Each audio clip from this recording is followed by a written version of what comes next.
A couple of notes we just got from the White House. Joe Biden has been on the phone. He called Kamala Harris and he congratulated her. He also called President-elect Donald Trump and invited him to the White House at a date that they will come up with later. And tomorrow we'll hear from President Biden to talk about the transition. He will speak to the nation. But in the meantime, there are some serious political questions about whether Donald Trump's victory has basically blown up everything we thought we knew about presidential campaigns. How much money matters. Donald Trump was out fundraised by about $600 million. The power of a positive message versus the dangers of a bleak one. And the importance of a ground game. The Harris campaign said they knocked on more than 3 million doors in battleground states this weekend alone. That doesn't even include a lot of grassroots groups. There you see Kamala Harris herself out with some voters. Let me bring back our panel. Tim, you ran a presidential campaign, or you worked on a presidential campaign. What's going on? Do we know nothing about campaigns anymore? Yeah, we know nothing, and a lot of political there's a big cash transfer going from regular people and rich donors to political consultants who have done really well to no evidence. I mean, the last 3 winning campaigns have had essentially no grassroots ground game, right? Because Joe Biden didn't run one in 2020 because it was in the midst of the pandemic. Donald Trump this time outsourced it. In 2016, the RNC came in late.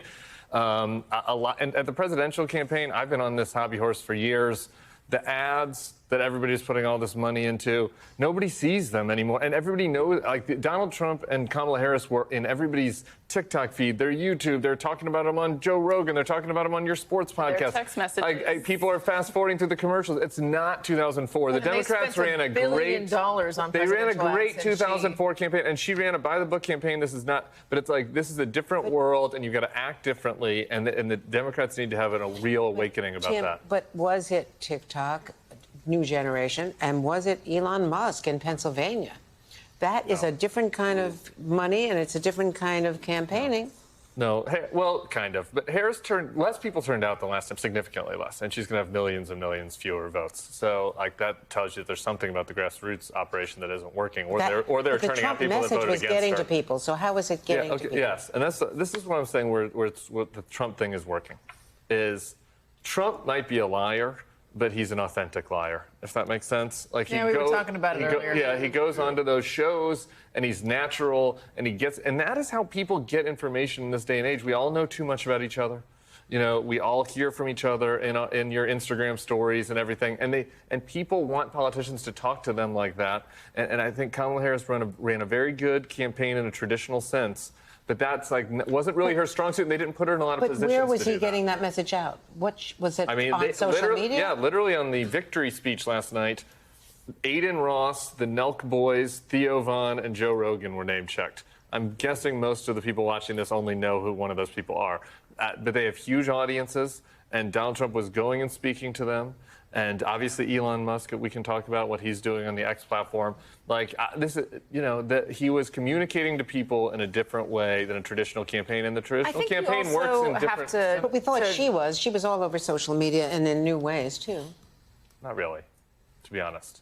I think it also underscores something that men have been feeling in the past 8 years or so, especially after the Me Too movement, that they are wrong all the time. They're always on the wrong side of any given issue. That they're the bad guys. And I don't say that to sympathize. I say that just with experience. You know, I've got young kids, and I see what they're fed on social media, and I see the way that they're trained to think, which is that they're the victims and they're the problem. And Donald Trump came out and went on all these bro podcasts, and these are spaces where they're told, no, you're right, you're better, you're great, you deserve a position at the top, and this is the guy who will help you get back to your rightful state of Well, then to turn Marshall McLuhan on his head, it's the message, not the medium.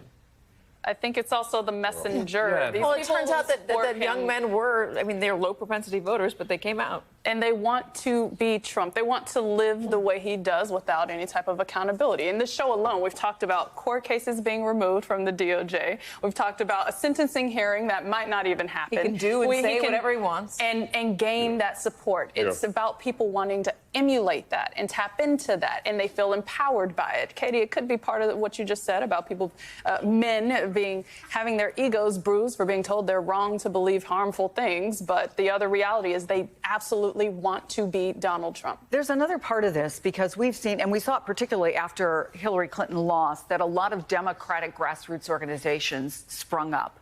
And they organized seemingly really well. They got tens of thousands of volunteers. In aggregate, they made millions, tens of millions of phone calls, knocked on doors, wrote handwritten letters. Obviously, they're feeling now, they felt very empowered. I talked to a lot of them over the course of the last several weeks. It was also calming for them. They felt they were doing something. But what does this say to them about the power of an individual to get involved and go? I was speaking with somebody who last night was in Erie, Pennsylvania, trying to get those last stragglers to get out to vote. What does it say to them? Well, I mean, they have to ask, is this the way we So what actually is the move way? public opinion? And I think it's, let's study how Trump did it. Let's study what he did and how he connected. Candidate forward, right? Yes, candidate forward. That's what I was going to say. Look, I don't think there's anything wrong with people getting out in their community. And I think that there are ways to organize at a local level that is very important. A presidential election is not that, right? It's a national, and especially in the modern age, it's like, just think about it practically. You're on the door for 20 seconds. Then that person that's on the door is in their phone, seeing all of their friends posting, people that they trust, that they know, that they have real views, and that they're seeing it in their TikTok and their Instagram. They're saying, right? So, it just has limited efficacy in the context of a presidential campaign. And you need a candidate that can speak to that in a way that's authentic. Somebody coming from New York City and going down to Reading, Pennsylvania, and saying, "Here's how you should vote," is all that convincing? Well, it wasn't New York City, but yeah, from Ohio. But I'm just saying that. No, I'm not saying your example in particular, but just I've seen my friends, people that I know that I have in my community going out and doing that. I'm just not sure. How effective having an outsider come into your community to tell you how to vote is? I think we also Apparently have not Edith very, Oliver. right? I am Because not I know now. people from the Washington area who were up in Pennsylvania who were canvassing for. Yeah, I mean, I don't know. I think ultimately Donald Trump won because they liked him. Yeah. And they liked his candidates. message of harm and everything he was spouting. It all ties in together. Candidate forward.